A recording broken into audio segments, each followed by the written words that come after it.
Welcome, everyone, to the South Huron Committee of Adjustment meeting tonight. It's called to order at 5 p.m.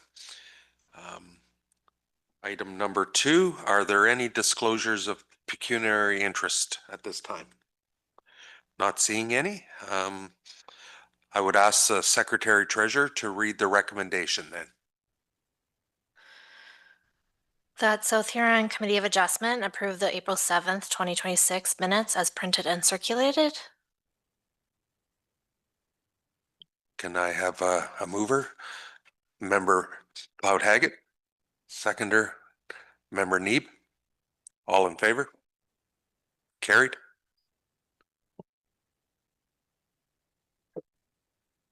The purpose of this public meeting of South Huron's Committee of Adjustment is to allow the presentation of an application for minor variance and allow interested members of the public the opportunity to ask questions or offer comments with regards to the application. Written comments must be submitted to myself, the Secretary Treasurer of the committee. Should any members of the public like to be notified in writing of the committee's decision on the application, they are to provide their name and mailing address on the registry located by the door, or contact myself directly to be added to the registry. Members of the public do not have the right to appeal the decision. Only the applicant, Minister of Municipal Affairs and Housing, a specified person under the Planning Act, or public body that has an interest in the matter may appeal the committee's decision.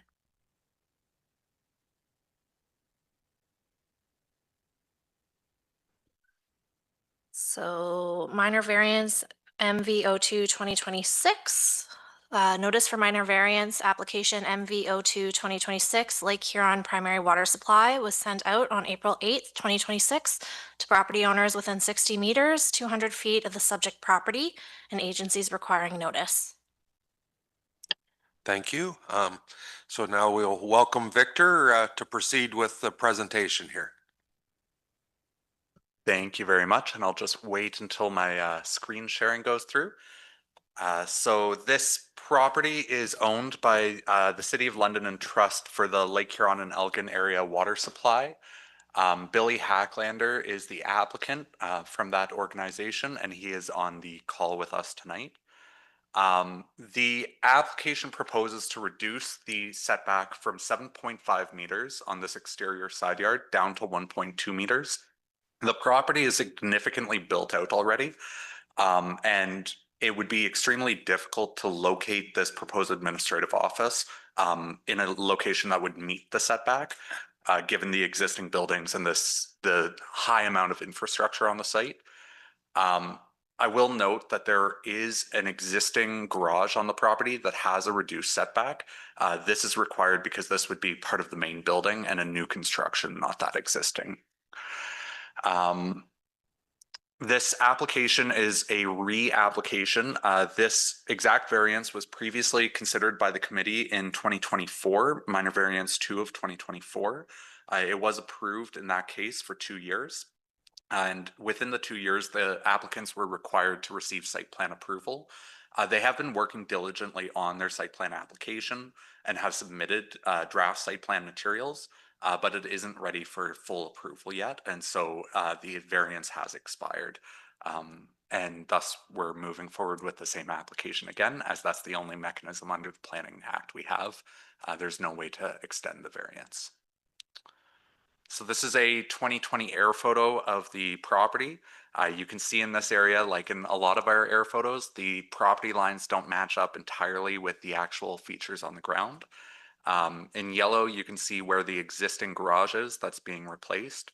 And when I'm speaking about the infrastructure on the property, there's both a parking lot further to the south that would be in the way and significant built up infrastructure within the existing main complex, I'll call it. This is a photo from the property. So you can see an existing portable, I'll call it, used as a security office.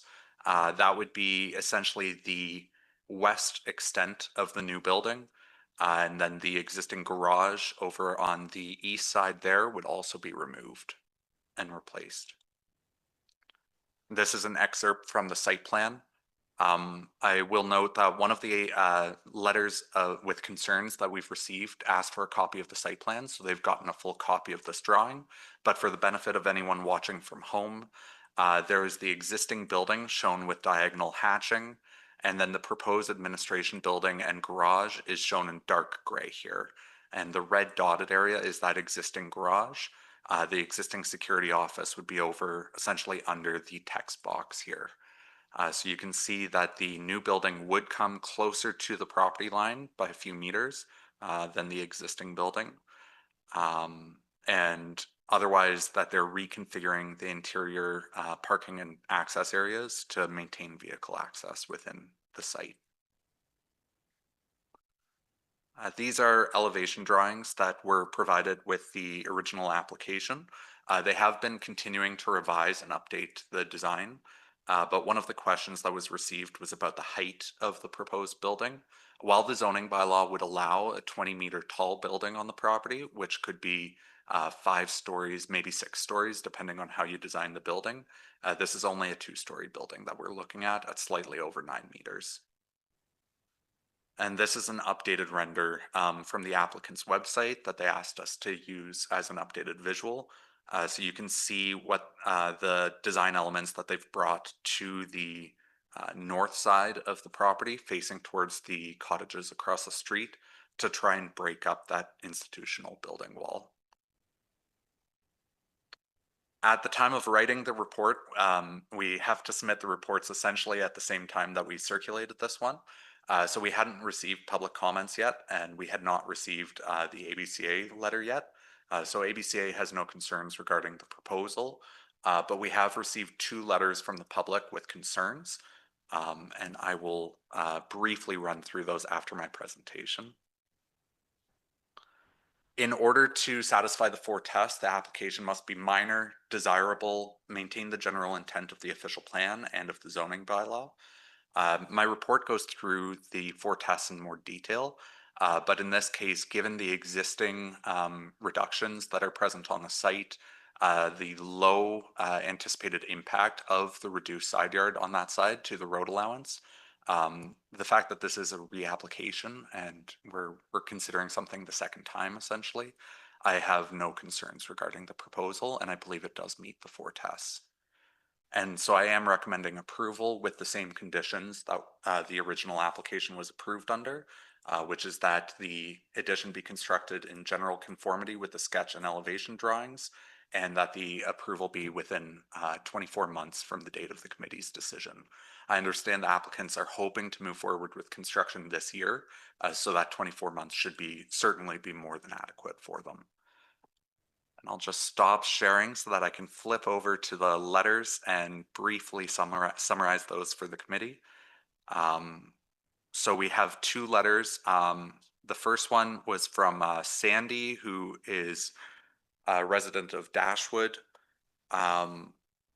They have raised concerns about the lack of visual appeal of the security office on the property, and that they would have preferred that the security office placed somewhere else, not adjacent to the parking lot. There are, some constraints with the property. If you're going to control the access to that parking area, you do need that security office at that security gate. And there isn't enough space, in my opinion, on the park side of the facility to reorient everything over there. Sandy also raised general concerns about any construction along Waterworks Road and the visual impact for cottagers across the street. And then Lily provided a letter with concerns outlining that they believe that the setback change from 7.5 meters to 1.2 meters is not minor, that the proposed change would allow a commercial office too close to the residential cottage uses north of Waterworks Road, and questioning what the height would be of the commercial office and impact on Waterworks Road. Just regarding potential for traffic impact, MTO does control the intersection of Waterworks Road and the provincial highway there. My understanding from the applicants is that they are deep in conversations with MTO regarding traffic impact and what the site design will look like. This is a property that runs under the MTO permit control area. So I expect that any potential traffic impacts are being heavily looked at by MTO, who I understand are also looking at that intersection design there currently. Thank you very much, and I'm happy to answer any questions. Thank you, Victor, and for your presentation. Are there any members of the public in attendance that would like to provide comments or have a question, or the applicant themselves? So the applicant is online. Billy, if you had any comments you'd like to share? Through the chair, I have no further comments to add, and obviously support staff's recommendation to reissue our minor variance approval. But happy to respond to any questions that may come up. Thank you. Thank you. Members of the committee, any questions that? Yes, Member McLeod-Hagan. Thank you. I'm just wondering, with the new addition that's happening, is it that you're hiring more staff, or it's just to cover the existing staff? Through the chair, the initial driver for this project was actually health and safety concerns and the timing at which the administration portions of the main plant were constructed back in the 50s. They just don't meet current health and safety standards with respect to noise and vibration. So we're really trying to get that separation. But obviously we're building for future staff complement and future needs of the facility as well, given the amount of time that it's going to be on site. So really modernizing it, but also thinking about additional staff that may ultimately be required to be on site there as well. So meet our current needs, but our future needs as well. Thank you. Any further questions? I just wanted to note that there is a letter from ABCA attached to the application itself, noting that they didn't have any concern for the natural hazard and will not oppose the requested minor variance is what they recommended in their letter. Anything further? Okay. I'll suggest the Secretary Treasurer propose a suggestion. Through the chair, and also just to confirm, those two comments that were received after the publishing of the agenda have been uploaded to the website. So they are available online as well for anybody who'd like to read them, and they were circulated to the committee in advance of the meeting. In regards to proposed suggestions for the motion, so it suggests 5A, public comments were received regarding size of requested variance, distance of commercial office to neighboring residential cottages, visual appearance, and impact on the traffic. The comments were considered by the committee, but the effect did not influence the decision. And then 3B, agency comments were received regarding the application, which resulted in the decision to approve. And then the proposed motion would be that minor variance MV 02-2026 Lake Huron Primary Water Supply be approved as per the attached decision sheet. And to confirm, that would include the conditions that the proposed addition be constructed in a general conformity with the sketch and elevation drawings that accompanied the application to the satisfaction of the chief building official, and that the variance of approval is valid for a period of 24 months from the date of the committee's decision. Thank you. Could we have a mover on that?